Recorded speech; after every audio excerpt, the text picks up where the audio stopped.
Hello बच्चों, let's read the question first. Match the column 1 with column 2। Column 1 में हमें DNA replication, transcription, translation, rho factor दिया है। Column 2 में हमें amino acid, tRNA synthetase, transcription, termination, semi conservative and RNA polymerase दिया गया है।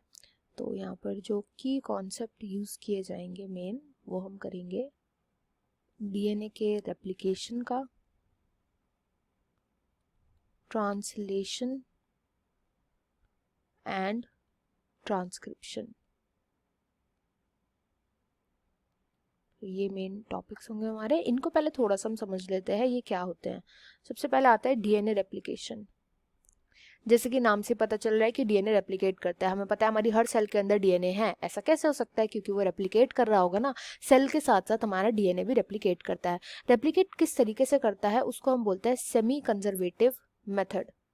सेमी कंजर्वेटिव मेथड, इससे ये रेप्लिकेट करता है। अब इसको कैसे समझ सकते हैं? देखो नाम में आ रहा है सेमी कंजर्वेटिव, मतलब ये अपने आप को आधा बचा लेता है। कंजर्व करने का मतलब क्या होता है? बचाना। सेमी का मतलब होता है आधा, मतलब ये खुद को आधा बचा लेता है। तो फॉर एग्जाम्पल मेरे पास ये पेरेंटल डीएनए है, ठीक है। जब ये पेरेंटल डीएनए आगे जाकर के डिवाइड करेगा, दो डॉटर बनाएगा, तो जो ईच स्ट्रैंड होती है ना, वो as a template strand function करती है। ये स्ट्रैंड क्या बोलेगी कि चलो मेरे को देख करके तुम एक और कॉपी बनाओ। तो जो नई कॉपी बनेगी वो हम दूसरे कलर से शो करेंगे। ये नई कॉपी बन गई, ठीक है। तो इधर क्या हो रहा है, हमने क्या नोटिस किया कि देखो जो पुराना वाला स्ट्रैंड था वो एक ही रह गया। पुराना वाला, दोनों में स्ट्रैंड जो है एक रह गया। इसका मतलब क्या है? इसने खुद को आधा कंजर्व कर लिया ना। ये पेरेंटल जो था उसने खुद को आधा कंजर्व कर लिया। वो अपनी डॉटर में भी है, जो डॉटर स्ट्रैंड है उसमें भी प्रेजेंट है। ऐसे अगर हम आगे देखेंगे, जब ये आगे और डिवाइड करेगा ना, तो ईच स्ट्रैंड जो होती है वो एज अ पेरेंट फंक्शन करती है। यानी कि ये again as a parent function करेगा। और जो पर्पल वाला होगा वो भी एज अ पेरेंट फंक्शन करेगा, वो भी एज अ पेरेंट फंक्शन करेगा। तो ये पर्पल वाला अपने जैसा बनाएगा अगेन, एंड देन अगेन जो है ये एक और बन जाएगा। तो यहाँ पर हमने क्या देखा कि जो पर्पल वाला है, यहाँ पर एक हम नया ले लेंगे कलर। यहाँ पर जो नए स्ट्रैंड बन रहे हैं ना, उसका हम अलग कलर लेंगे। नए स्ट्रैंड जो बन रहे हैं, ठीक है। तो हमने क्या देखा, अगेन जो है यहाँ पर कंजर्व हो गया है आधा। आधा डीएनए ने खुद को कंजर्व कर लिया, अगेन आधे ने खुद को कंजर्व कर लिया। तो हर डॉटर स्ट्रैंड के अंदर आधा जो डीएनए होता है पेरेंट का ना, वो कंजर्व्ड रहता है। इसी को हम बोलते हैं सेमी कंजर्वेटिव नेचर। ऐसे ही जो डीएनए होता है वो रेप्लिकेट करता है। अब बात करते हैं नेक्स्ट ट्रांसक्रिप्शन की।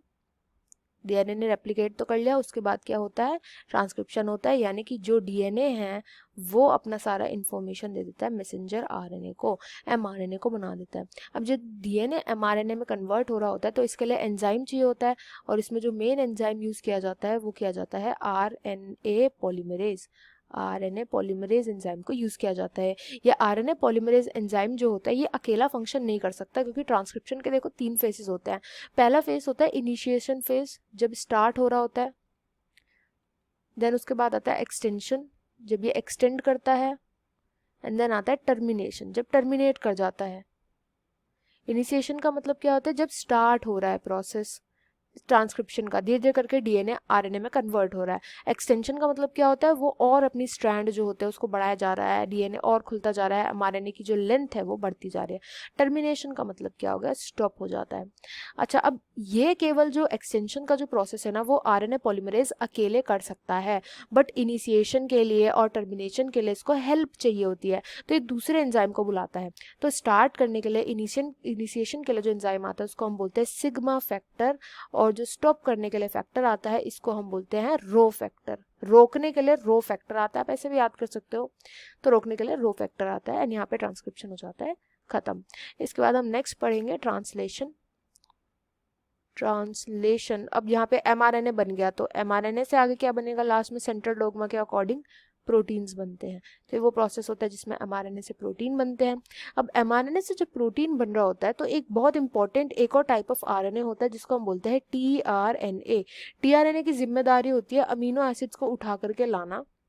क्योंकि प्रोटीन क्या होता है? अमीनो एसिड की चेन होती है, बहुत सारे अमीनो एसिड लिंक्ड होते हैं पेप्टाइड बॉन्ड से। तो अमीनो एसिड्स को उठा करके लाना, उनको अरेंज करने की जो जिम्मेदारी होती है वो टीआरएनए की होती है।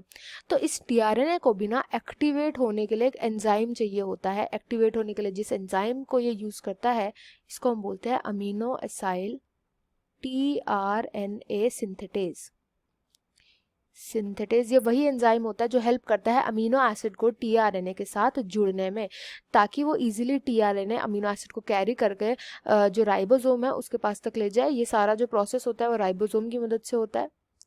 राइबोसोम एक कैटलिस्ट की तरह काम करता है। राइबोसोम के पास ये टीआरएनए जो होता है अमीनो एसिड को लेकर के जाता है, वहाँ पे अमीनो एसिड की चेन बनना स्टार्ट हो जाती है। तो ये कुछ इंपॉर्टेंट पॉइंट्स थे इनसे रिलेटेड। अब हम यहाँ पे देखते हैं कि ए जो है वो बोले डीएनए रेप्लिकेशन। रेप्लिकेशन कैसे होता है? सेमी कंजर्वेटिव नेचर से होता है, तो आर से मैच हो जाएगा। बी में है ट्रांसक्रिप्शन। ट्रांसक्रिप्शन में जो है आरएनए पॉलीमरेज यूज होता है एज एंजाइम, तो ये इसके साथ मैच हो जाएगा। सी जो है ये ट्रांसक्रिप्शन का जो सी जो ट्रांसलेशन है, सॉरी ट्रांसलेशन में amino acid tRNA synthetase use किया जाता है, तो सी का हो जाएगा पी।